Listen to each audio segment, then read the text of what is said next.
Why you fool?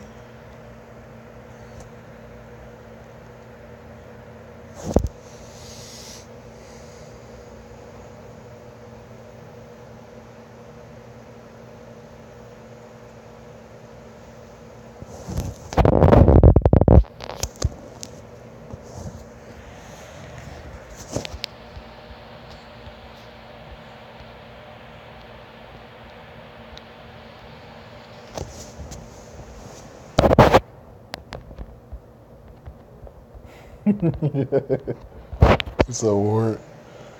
Good morning, bro. Slept okay. Could have been better. Can't complain, though. You feel me? How about you, bro? Everything good? Slept good? Woke good? All that?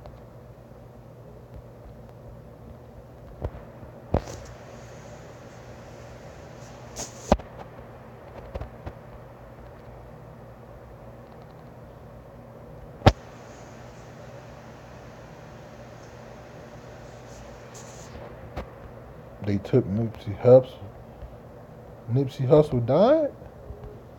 That's what I take Nipsey. When they say somebody took somebody, that means that they killed him. He did? The homie?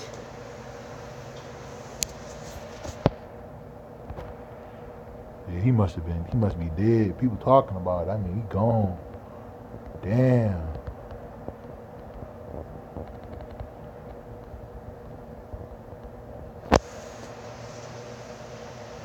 6 times?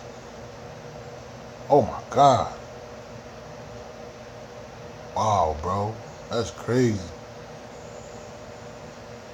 Unbelievable, man. That's fucked up, man. The homie.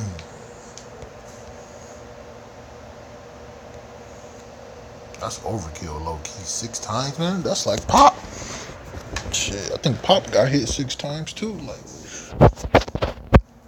unbelievable, man.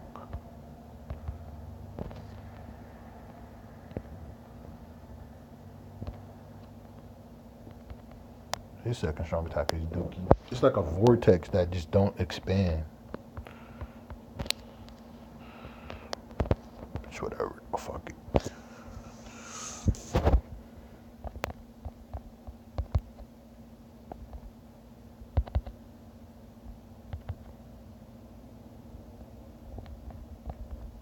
Oh my God. How did I get hit by this? I should have nuked this room, bro. It's the stage 4.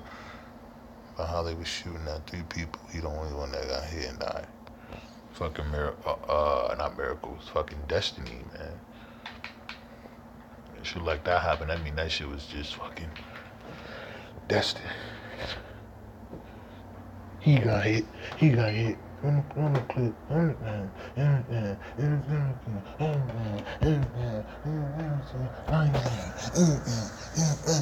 Punch you in your face, motherfucker, knock your teeth out. Hey, country nigga, got my heat out. See what you gotta speak about. See what that black flag on with that bebop. Up the gang. How you gonna rip? You ain't even gay. Throw your nigga bang.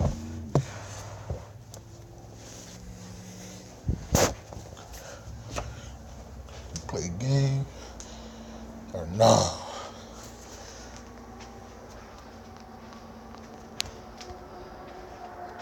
What the fuck, bruh? I ain't never, bruh. That's that glitch shit.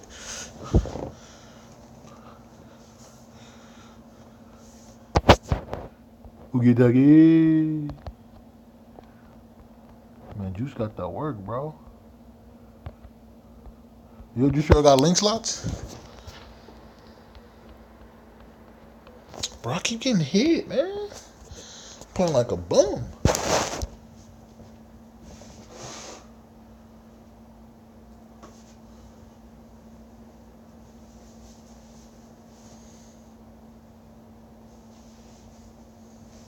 Shit, that 5 slot might be the difference. I highly doubt it. It's possible, I guess. That's weird that you would be able to beat a killer advantage plus a bonus character. You know what I mean? In the game, though, I mean, if you go by Jushiro attacks, his AoE is, his combos rack up quicker. Like, that second hit a whole lot. Oh, you used to playing with Oogie Duggy. Bro. I don't know what the fuck going on. This motherfucker not nuking rooms. He feels slow, even though his moves come out at a good speed. He feels slow and weak. Oh yeah, my attack I'm playing right now. He don't even got he don't got 100 SP either, and he doing what he doing. So I probably shouldn't knock him too much. He don't got the spice. Not yet, at least.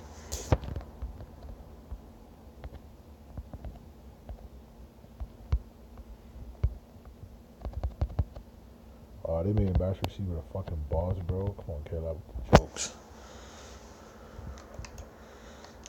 Start up Xenoverse. Bro, they adding some new shit. I'm gonna be on this shit too, man. Don't know where I start, where I'm going. You know, gotta figure that out. You feel me? Dig them, figure dig me. You know what I mean?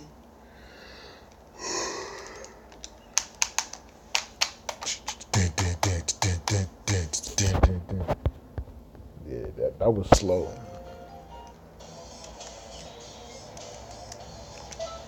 All right.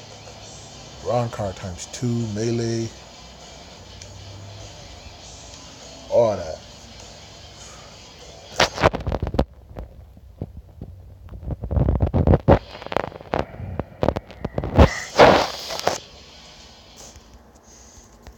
Yeah, my man didn't even have 100 SP doing what he was doing. Crazy.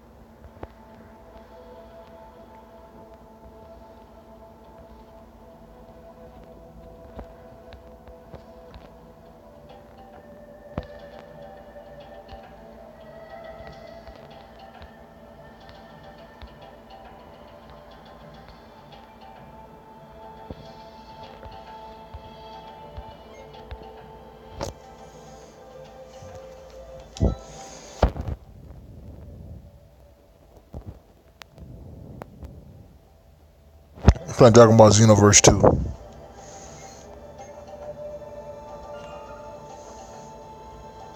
Ain't nobody playing this shit right now. Oh, you fly? Oh, yeah.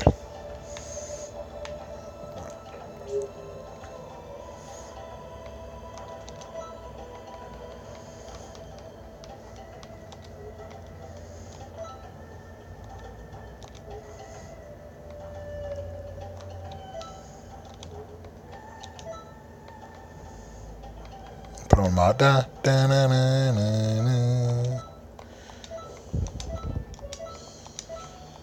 Here it is. It's my shit. Yeah, go ahead, get that manga rock, cuz.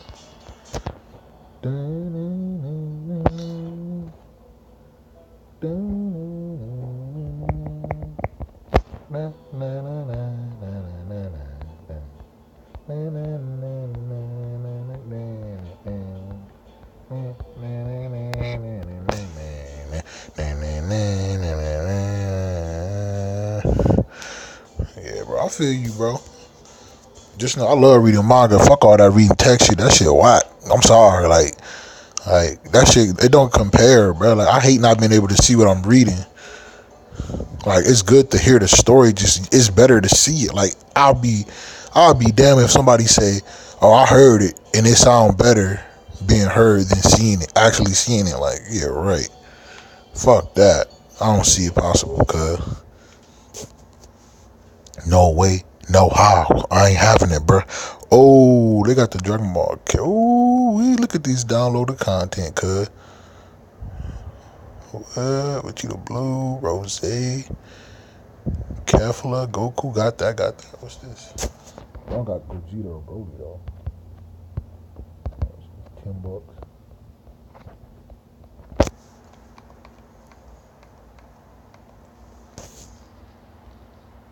Man, I'm getting hit, bro. Getting hit so much. One stay 5 pros, constant 50 super souls. Damn.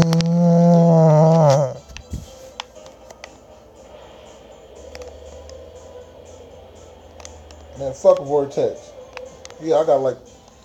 What kind of? I got Rangiku. I don't do that Vortex shit, bro. I just do Guild Quest and get it over with. If it's a bonus character, if a bonus character is a Vortex character, I use them. It's just I don't personally bring a Vortex character to try to get a higher score.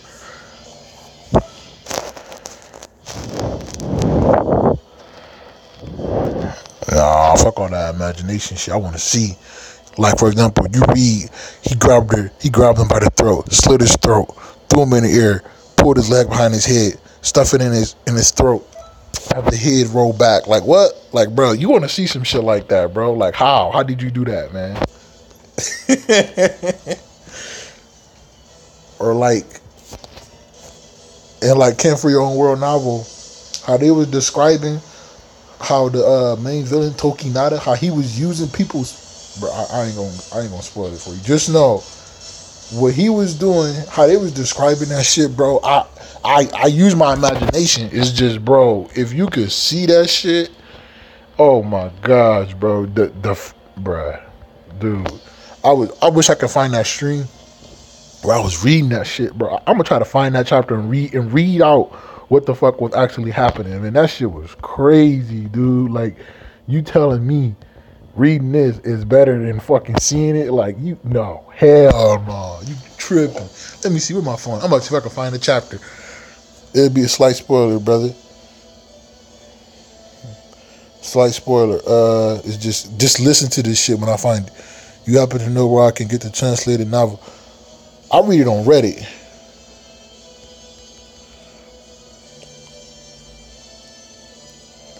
Bro, wait till I find this fucking chapter, bro. This shit was fucking dope.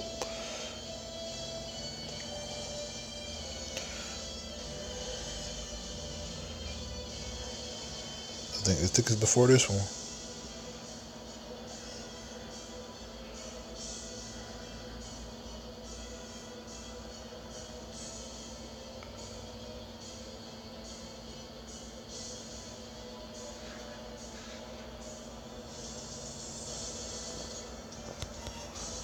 Oh my gosh, bro. Just wait. I think I found it already.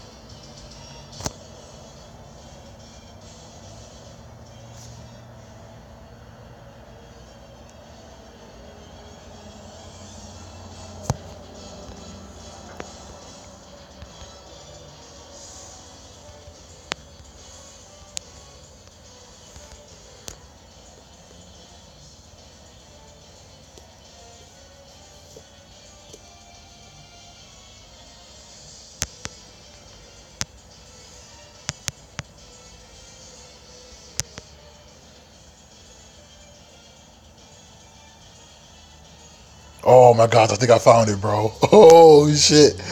Oh man, hold on, bro. I think I found the thing.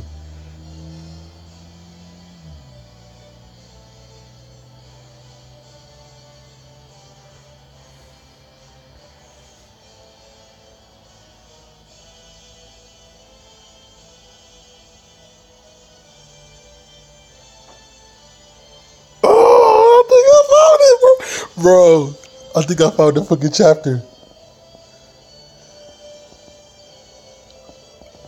Oh, bro, listen to this shit. Just wait till I finish GQ. I'm gonna read this shit off to y'all, man. I'm gonna have to auto something while I read it.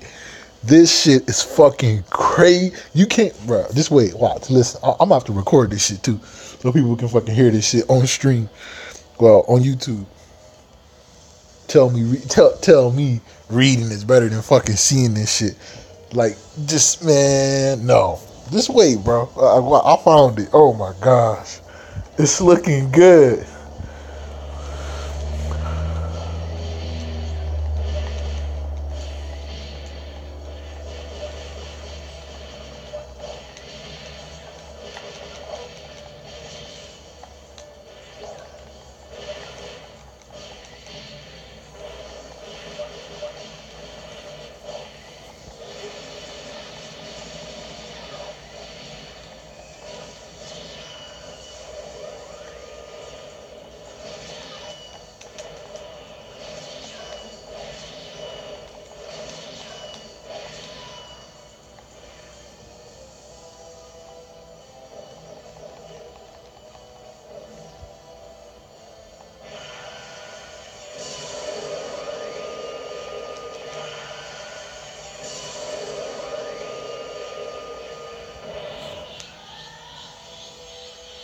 He Super Saiyan.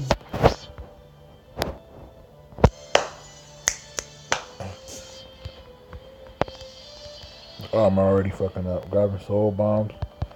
I'm supposed to.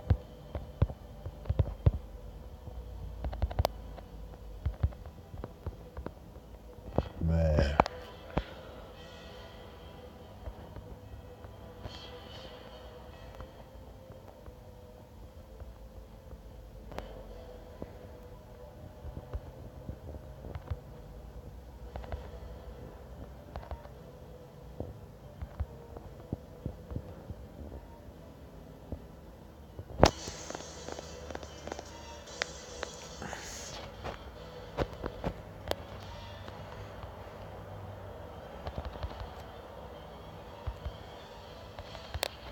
Oh my god, bruh. I missed the button. Yeah. Ever played Budokai Tenkaichi? Hell yeah, I played it back in the day, bro. Alright, here, let me read a little bit while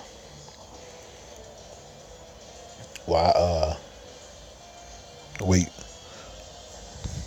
Nah, I want y'all to hear this whole thing. It's probably gonna take me like 20. And this is gonna take a while to read, bro. It's a lot, man. It's a lot, man.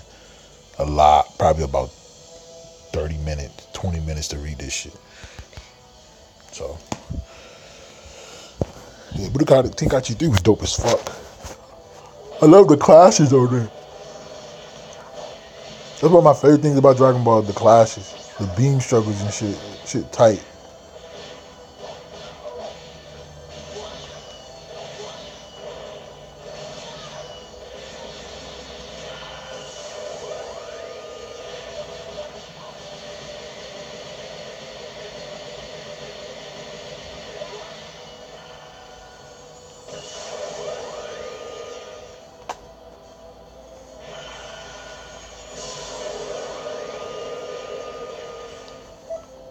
Oh, my controller dead. You still got the game. Miss it every day. Don't play it. Sheesh.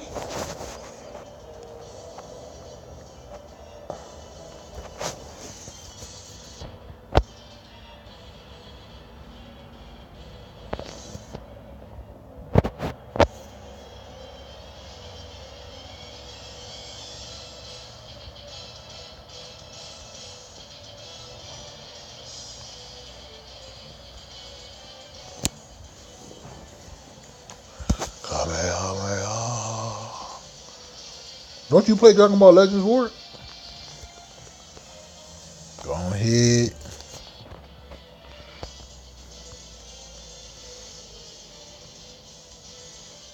Oh wow. Is there?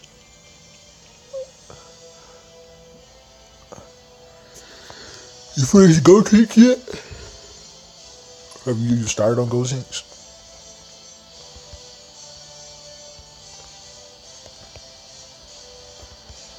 I'm gonna be on DBL a lot today. I'm gonna burn my tickets on BBS and hop on DBL pretty much as I can today. Cause tomorrow PvP reset, and I want to get back to the top 10,000. I've been lacking. I ain't been there in a minute. Ooh, 10 orbs, spicy. All right, I'm gonna do this last run later. I'm about to read this shit, man.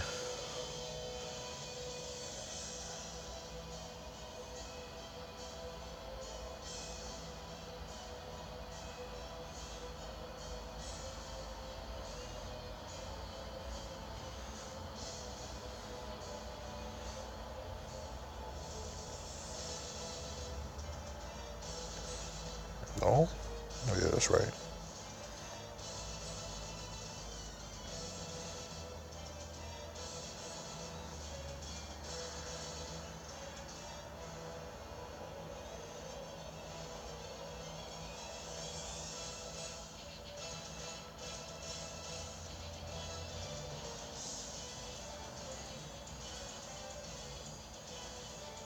All right. Let me see. Call spinning. Logged in for a few days. I'm casual again, but oh, bro, you slipping. Relegation zone, sweet. Talking about you in the relegation zone?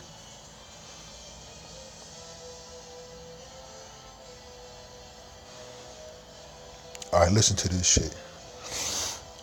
It says, inside the palace. Let us rewind time for a little bit while Grimmjow and the others confronted Ikidome, Karaku, and the now-faced Tokinada, who had just released the Shikai of his Zanpakuto. Watching Tokinada's Zanpakuto, Nanao felt a sudden chill. There's no blade. No, that's not it. That's sinister Ryatsu, but there's definitely a Zanpakuto in front of the guard. Then why is it that I cannot see it?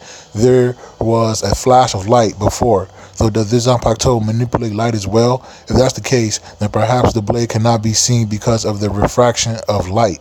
But that still did not explain why the wound on Tokinada's abdomen had disappeared.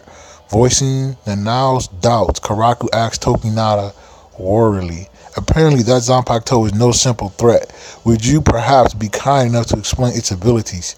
You want an explanation, Tokinada looked at his Zanpakuto and smiled. Don't worry, you will understand its ability soon enough. Grasping the handle of the Zanpakuto, whose blade could not be seen, Tokinada said, in exchange for your life, Karaku Shinsui. That sounds disturbing. I prefer if you ended it as gently as possible, you know. Have you ended Yubikiri? Then I say that I too would like to do it as gently as possible.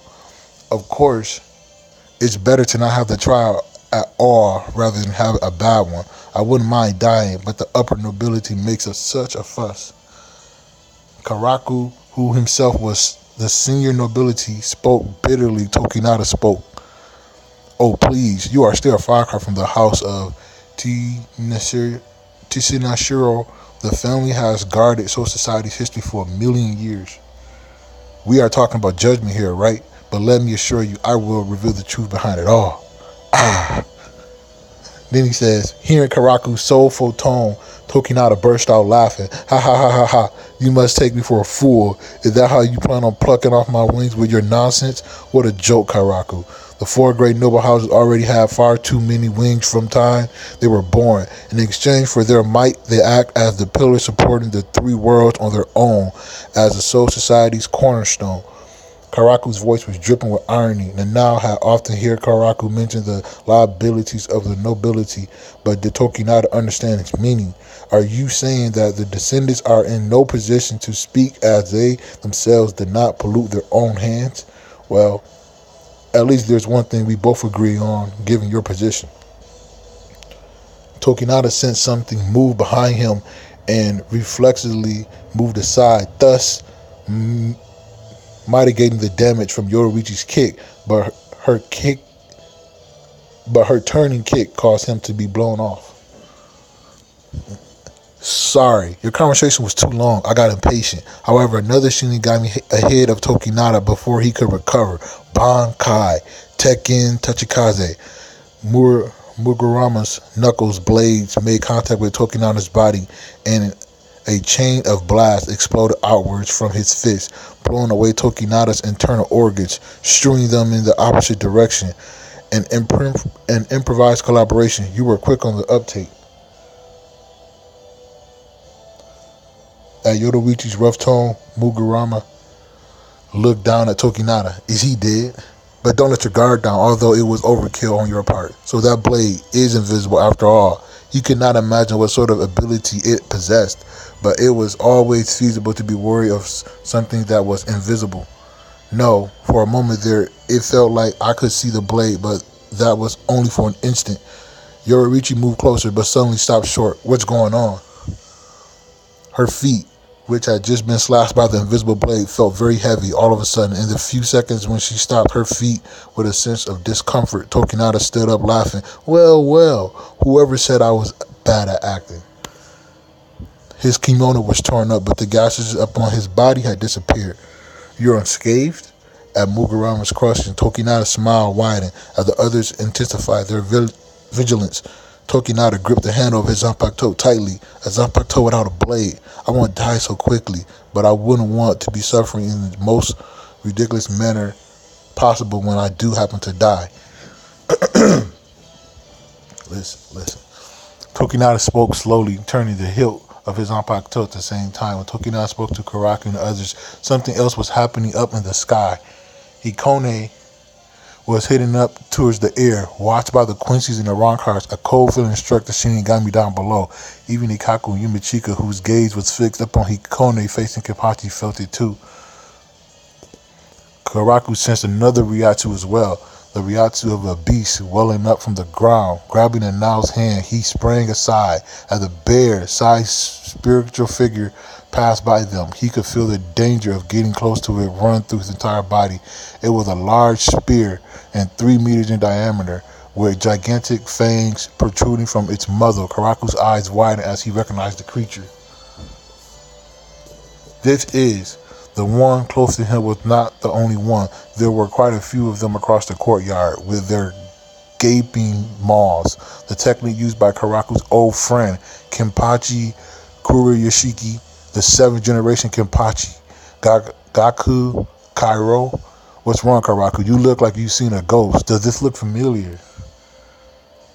Tokinata asked, spreading his arms wide as the huge jaws approached. Karaku pushing it down to the shadows. I certainly am familiar with this. This feels like watching a dead man come back to life. Karaku spoke bitterly as he sank into the shadows with one of the creatures. So even your enemies can get dragged into the shadows of your Zanpakuto. I didn't know that. Tokinata laughed pleasantly as he began to gauge where Karaku would emerge from. Will you first ensure the safety of that woman, or will you fight me for using the technique of your fallen friend?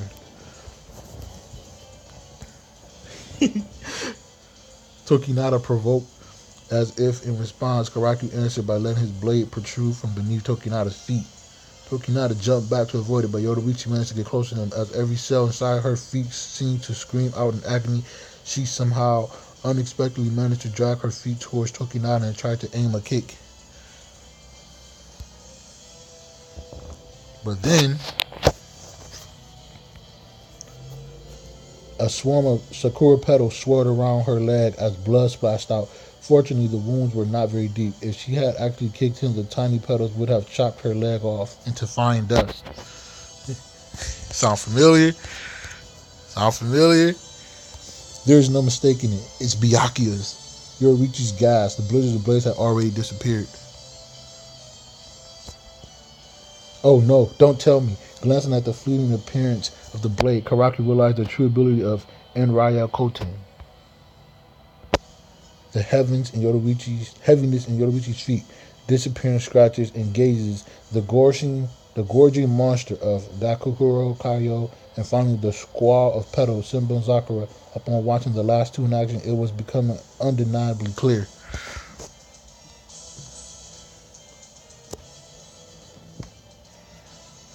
The ability to freely imitate the powers of other Zanpakuto. As if to scorn Mugiwara, who had attacked him, Tokinata decided upon a new tactic. Let me keep reading, bro. Hold on, bro.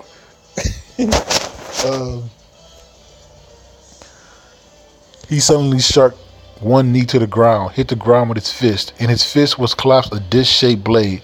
As soon as it touched the ground, the earth near his knee shattered. The soil rose up, the shards spread forward to impale Mugiwara, as well as the Ronkars and Quincy's who had joined the fray as opponents of the creatures of Gaku Karo. Hey, this guy's Zanpakuto. Maybe.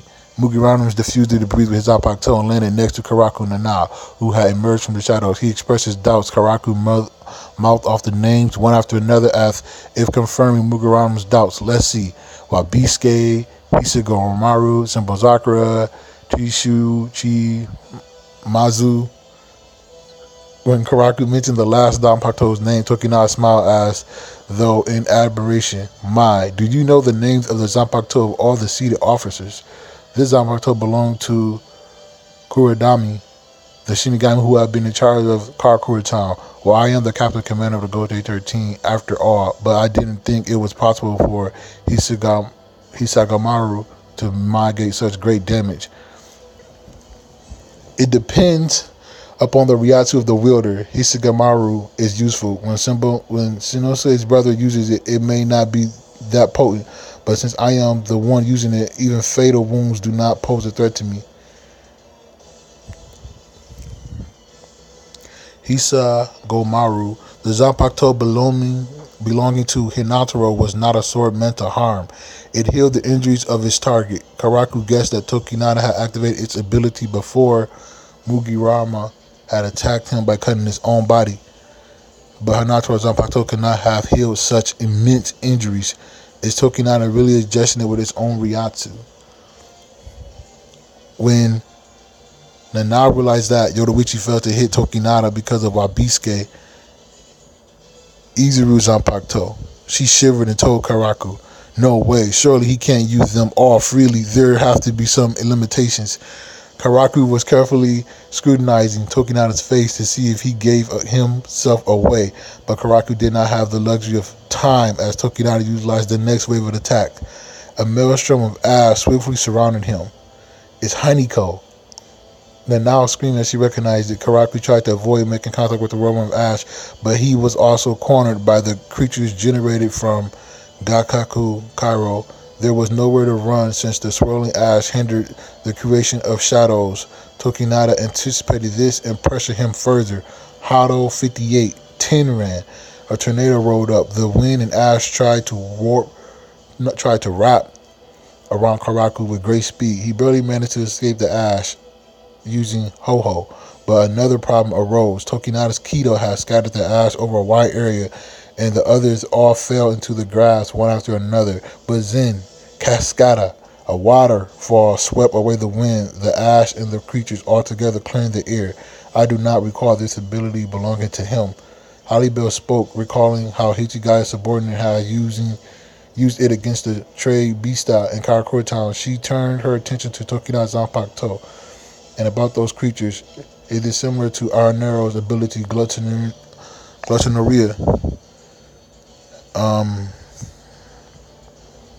The rest of the Arrancar and Quincy's continued to battle against creatures of Gaku Karo.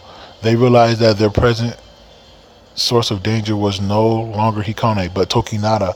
Hikone was currently high up in the sky at a higher altitude than Floating Castle. Down below, in addition to the Quincy's and the Rancars, reinforcements arrived on the side of the Shinigami. I got rid of those things. Hey, where did Kenpachi go? I seem to feel Ikidome's Ryatsu along with Hikone coming from high up.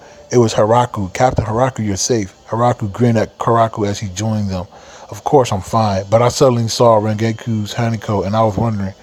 That was Tokinata's doing. Listen, I tell you straight away, his Zanpakuto can imitate the abilities of other Zanpakuto.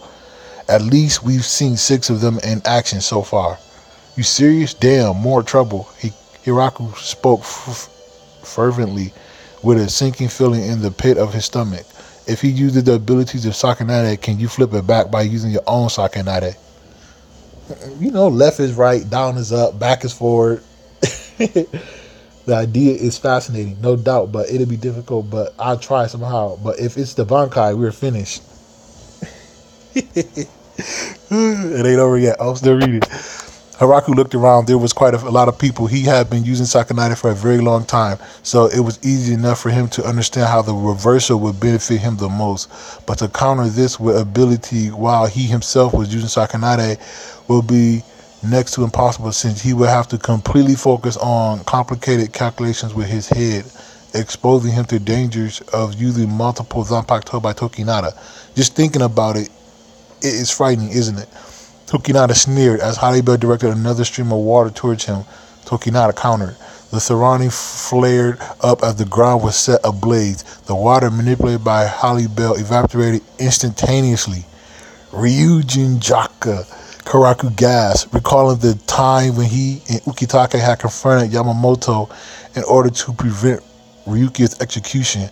Feeling nostalgic, Karaku. No, I feel relieved. The heat is not as scorching as Yamaji's. But inwardly, Karaku did not think it was alright to relax, because Tokinata's Ryatsu was at par with Kuchiki Byakuya's and Yoruichi's, the other archers from the 4 great noble houses. The members of the 4 great noble houses were famous for their immense Ryatsu, but it did not mean that they had reached the outskirts of common sense. Unlike Yamaji, I wonder how things would have turned out if that Zanpakuto were to be wielded by that child. There was irony in Karaku's voice. Hikone would have been ineffective, but be it Ingetsu or Harumaru, he would have had an ability affiliated with only one particular kind of Zanpakuto. Tokinata replied with he manipulated the flames, Karaku near his eyes. This is the family treasure of the house of T. Senai Oshiro, so it can certainly be said that it was meant to watch over history. No wonder it can handle the Byaku of those who have made history like Yamaji and Aizen. Wait, what did I just say? Aizen. Oh no. Karaku had a premonition imputing doom. It was so fearful that it sent a shock throughout his entire body, as if sensing Karaku's fear and fluctuation in his Byaku, Tokinata held out his palm. Bakudo 21. CK Koten. Red smoke exploded, covering the wasteland that was once on the courtyard. No, no, no, everyone watch out. Karaku feared that it was about to be used.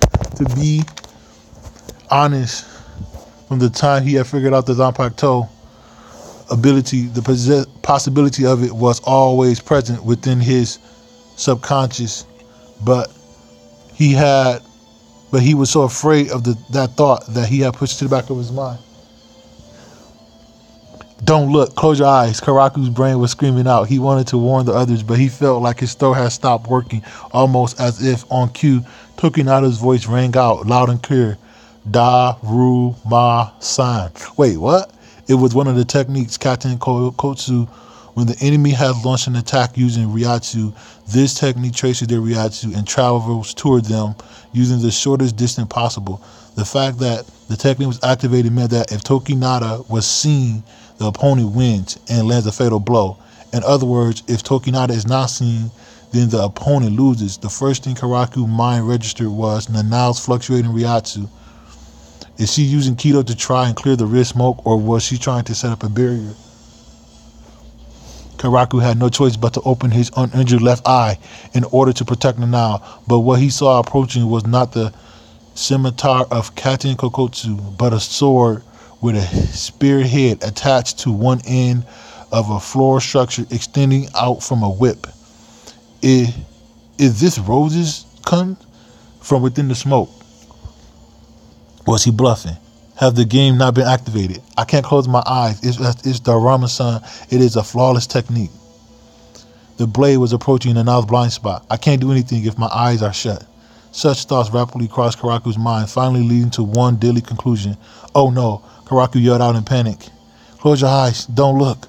But he did not make it in time. Before the others could grasp the meaning of the warning, Tokinata had already ensnared them in its spell. Look, they had already fallen prey to it.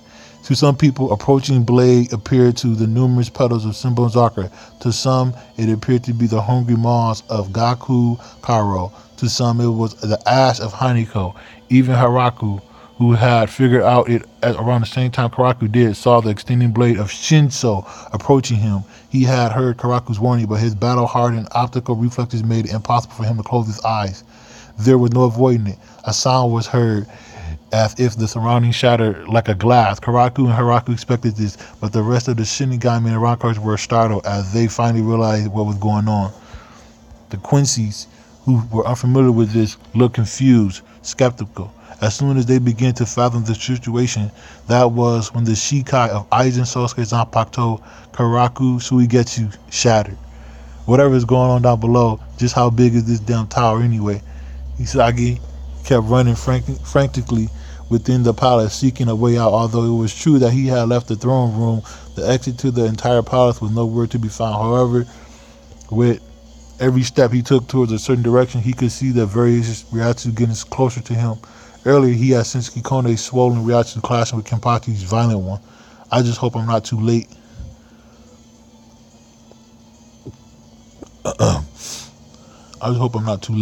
As long as the exit excluded him, he could only hope that Kikone and Kenpachi had not begun killing each other. All of a sudden, Hisagi could sense a few other familiar Ryatsu. That's the Captain Commanders and Yodoichis and Captain Mugiramas. But that was not all. Wait, Arankars, Quincy's, what on earth are they doing here? Hisagi ran, his heart beating very fast, and next thing he built up within him as he realized the Captain Commander Ryatsu was beginning to weaken, terror welling up in Hisagi. If Hikone is fighting against Captain Zaraki, then what is the cause of the Captain Commander's weakening Ryatsu? The unfamiliar Ryatsu close to Captain Commander, it could only belong to Tokinada. Hisage continued to run, desperately pressing his frustration. Finally, he came across a pool of light streaming, and he ran towards a window. He climbed up on the window sill and looked outside. A gentle breeze curved rest his chest. This was no tower. It was floating in the sky, just like the Ryoku. From his position high up in the air, the scene overhead was truly sight to behold. There was two faraway shooting stars trying to chase one another for an instant. Hisage was bewitched by the sight.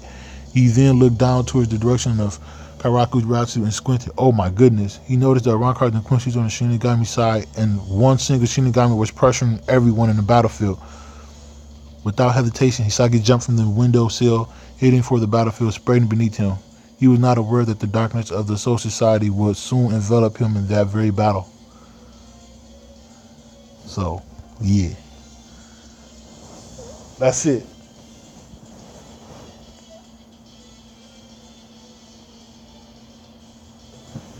Exactly, Ward, bro. We can only imagine seeing it. It's just we can only imagine. Just imagine seeing this shit, bro. What's up, pimp? Bruh. The fucking spike, bro.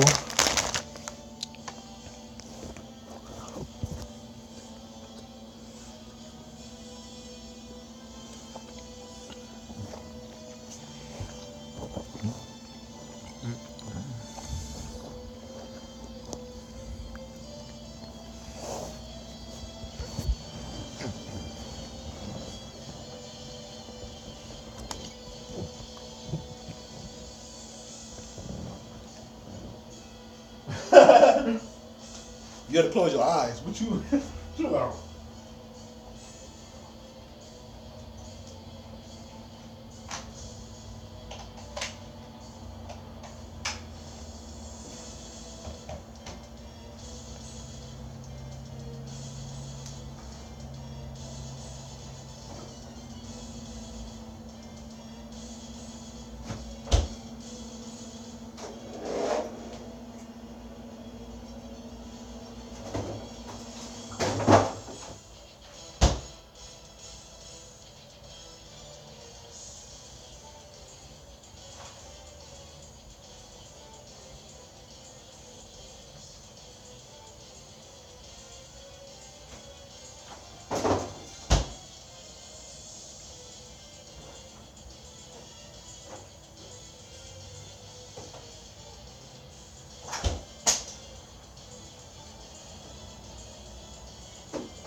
I'm cool with that. Help me get my nap with a 7-star.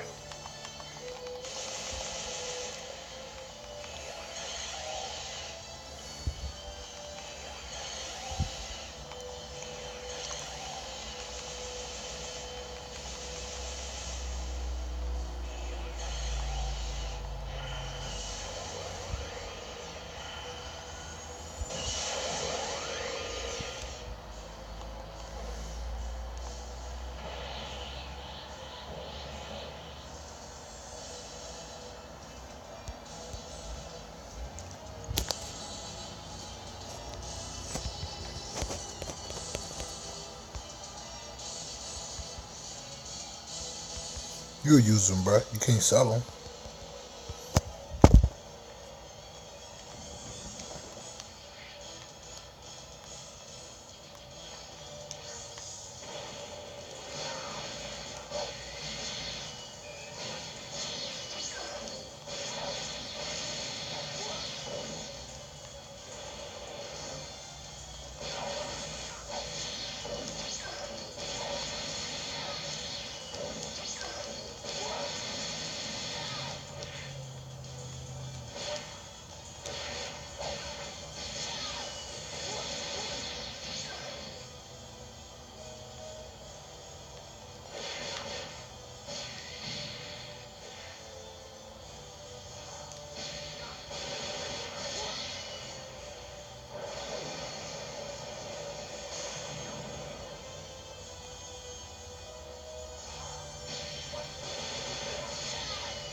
No, I don't got that many bots.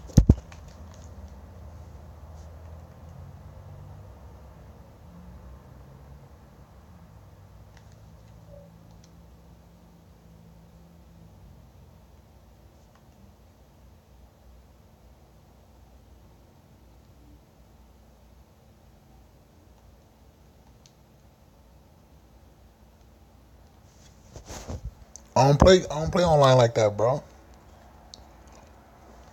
I'm not that competitive.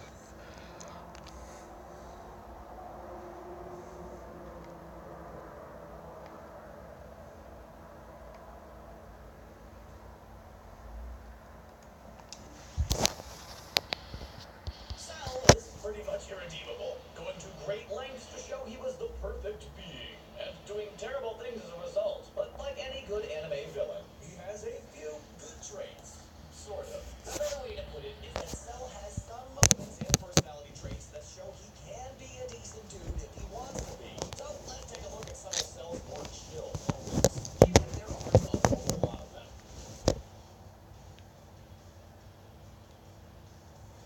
Polite demeanor. Cell's personality is somewhat unique. Well, maybe that's not the right word, since it's mostly made up of the personality traits of various warriors. As many know, Cell's name comes from the fact that he's made up of the cells of some of the universe's greatest warriors, including Goku, Frieza, Piccolo, and Vegeta.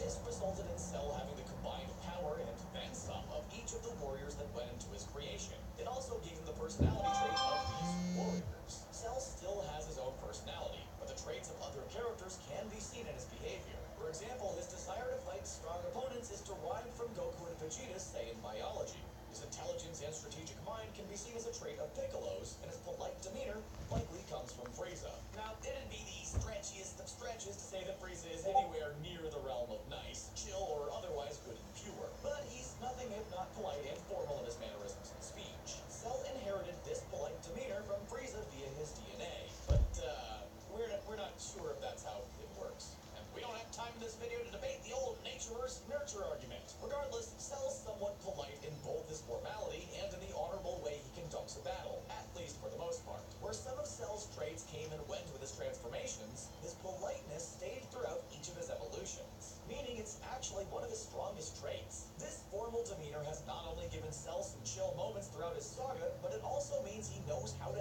act more civilized than Goku, despite only being alive for so long. Although Cell's polite nature shouldn't be mistaken for actually being nice, it's still worth noting that he's not an animal. He's not a ball of fury ready to battle anything and everything that moves. Nope, that honor belongs to the likes of Super Buu and Kid Buu. Cell's much more dignified. Instead of wanting to rule or destroy the world or even just cause destruction, Cell simply wanted to test his abilities, to show that he was the perfect being, with no equal. And since this was his only goal once attaining perfection, he had no reason to be a savage about it. No, instead, Cell set up an entire event with rules and regulations.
Cell was a bit more chill than some other Dragon Ball villains. Putting up with Mr. Satan.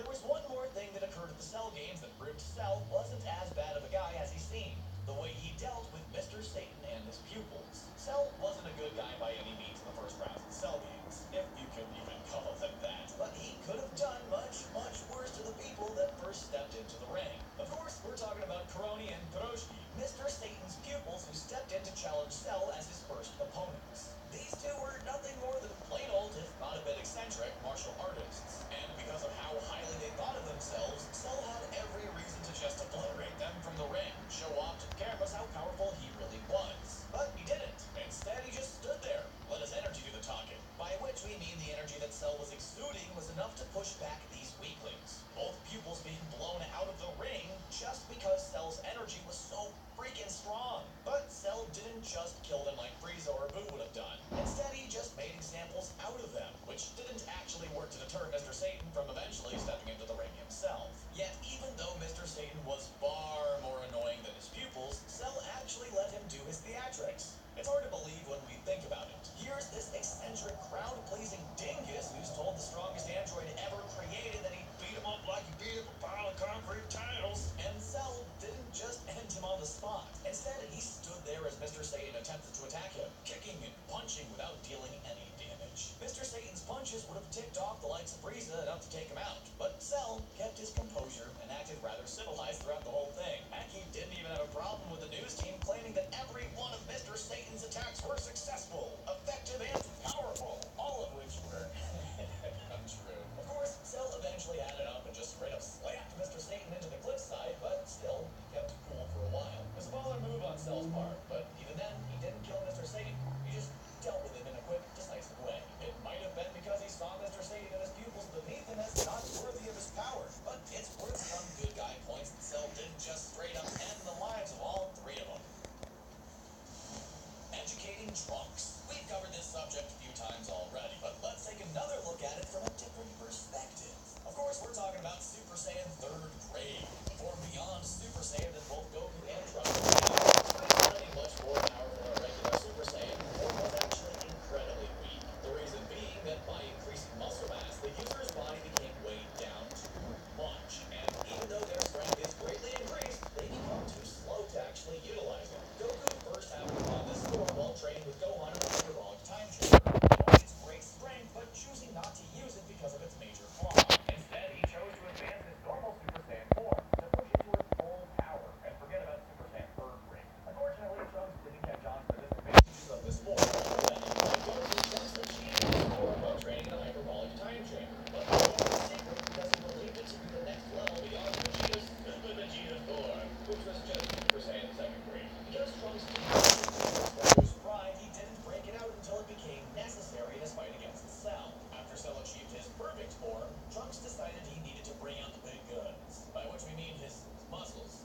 By unleashing his Super Saiyan 3rd grade form, Trunks was able to get close to Cell's strength. But for a reason he didn't understand at first, he couldn't keep up with it. So what does all of this have to do with Cell being a nice guy? Well, he was actually the one who revealed the downside of the Super Saiyan 3rd grade form to Trunks. It turns out that Vegeta already knew of the disadvantages of the form, and like Goku, opted not to use it in battle. A fact that he was quick to point out after Cell explained to Trunks how inflating his muscles ended up costing him speed and maneuverability in favor of strength. Cell demonstrated this in full, to show Trunks point by point why Super Saiyan 3rd grade was a waste of his power, and even though it was meant as a means of shaming and humiliating Trunks, the fact that Trunks wouldn't have heard it from Vegeta or anyone else makes Cell kind of a nice guy. Again, it was meant to humiliate him, but he even took the time to stop the fight and demonstrate why his opponent wasn't fighting at their best, to show that he has at least some honor in a fight.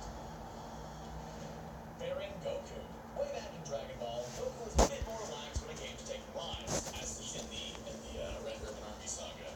Alright, did co-op then. Goku sought to stop the Yeah, I Red did. Ribbon Army and get the Dragon Balls, Cool. he pretty much annihilated the entire Que no te pone venta. destruction and a huge amount of bodies in his wake. As a result of the devastation that Goku unleashed upon the Red Ribbon Army, Mr. Road went about creating androids that were programmed with the mission of defeating Goku for good.